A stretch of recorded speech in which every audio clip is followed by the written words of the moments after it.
So today I'm here to talk about how important Dragon Ball really is. Not so much the anime, even though the anime is very influential for shonen anime to come. You know, One Punch Man takes inspiration from Dragon Ball, Naruto takes inspiration, a whole bunch of anime take inspiration from the Dragon Ball and Dragon Ball Z anime in particular, but that's not what we're here to talk about. We're here to talk about the Dragon Ball manga, serialized from 1984 to 1995 by Akira Toriyama. Now, what's really cool about Toriyama is that throughout writing the Dragon Ball manga for Weekly Shonen Jump, he didn't really write any notes and just sort of went along as he saw fit. Like, for example, the Android arc, that was heavily inspired by Terminator 2 Judgment Day, and pretty much, you can just see, Toriyama just went to see a movie, went to see the Terminator, and was like, let me make a manga chapter surrounding that concept. So I think that's really cool that he just sort of did that. And I don't know, Toriyama's just a very impressive man because he made such a coherent story. Now, Dragon Ball isn't perfect, obviously. It does have flaws, but it's still a pretty damn good story. And it inspired so much. So it's kind of funny, actually, this creation that Toriyama just made up on the fly most of the time spawned a whole entire genre and defined a whole entire genre of manga to come, the shonen battle genre, and it's really impressive. I've got to hand it to Toriyama. He may not be the most skilled writer out there, but what he does, or at least what he did for Dragon Ball, not planning much of this out, it's pretty damn skilled. In terms of that aspect, he may not be the best writer in the world, he may, there's issues with his writing for sure, there's some cheap plot elements here and there, like the car and water, that was kind of cheap, but, and similar stuff like that, with Goku getting the power boosts on Namek and, all of that kind of stuff, but still, if you take into account all of that, he had to pretty much just make all of that up as you went along. There was no really notes, but still, it's quite impressive.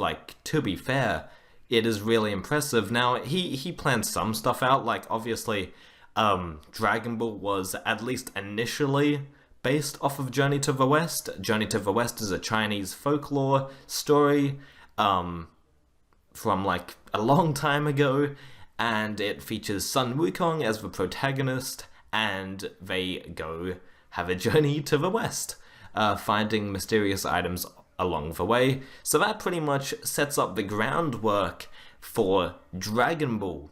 Now, saying that Dragon Ball is based off of Journey to the West and it's a retelling and it's an adaptation, I don't buy that. I think it's just initially based off of Journey to the West.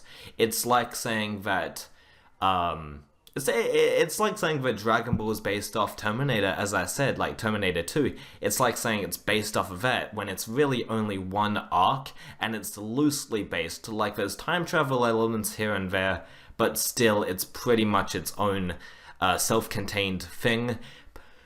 But there is some similarities between Sun Wukong and Son Goku and, other stuff like that. And they are going to the West, finding the Dragon Balls and such. So, yeah, but anyway, Toriyama was initially inspired by Journey to the West to create this story. So that was his sort of ground framework, kind of. So then he worked on with that and made this really cool story.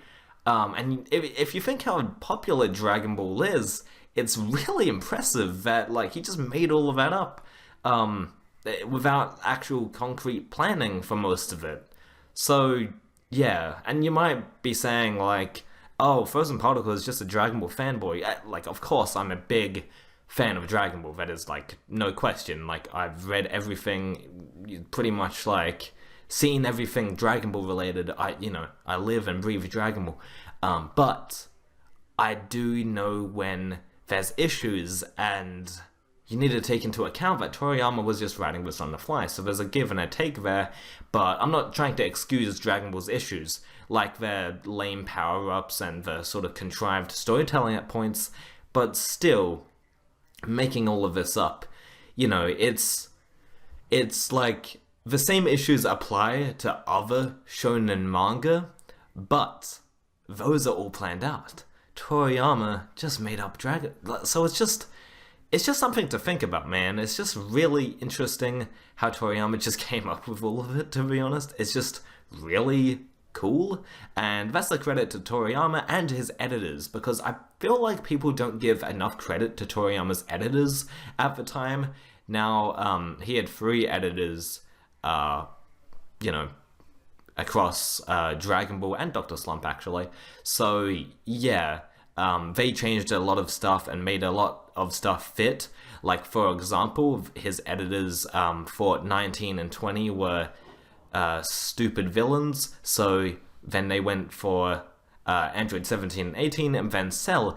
And Cell is where we get to see Gohan's character sort of break and sort of pick itself back up again and really have that cool moment.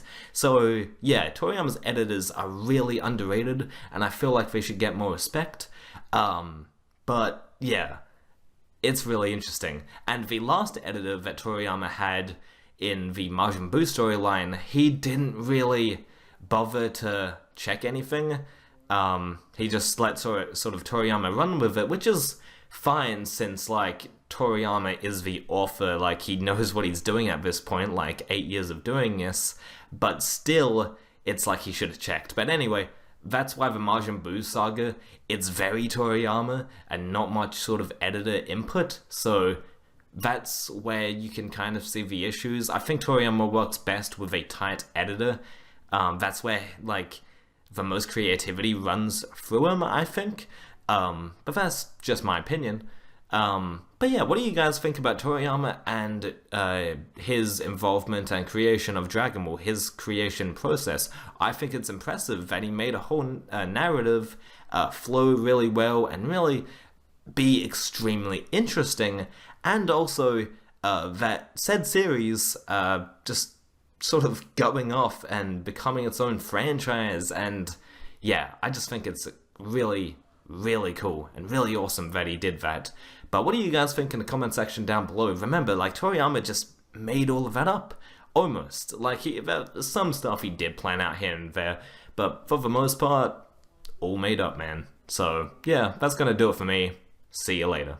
By the way, I just wanted to mention that there were precursors to Dragon Ball that Toriyama made up before the inception of the serialized manga work that we've all come to love.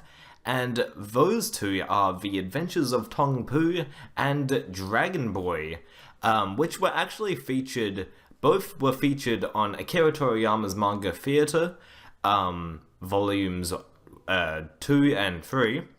Akira Toriyama's Manga Theater is pretty much an anthology collection of various one-shot works that Toriyama has created.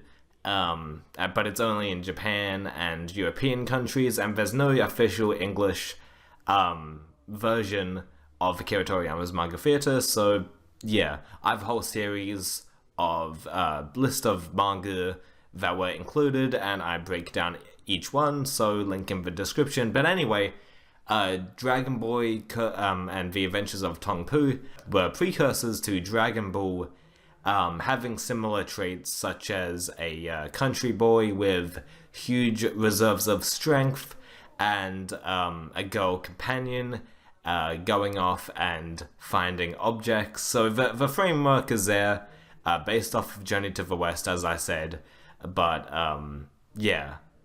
So it goes from Dragon Boy, The Adventures of Tong Pu, both of them put together to make Dragon Ball eventually.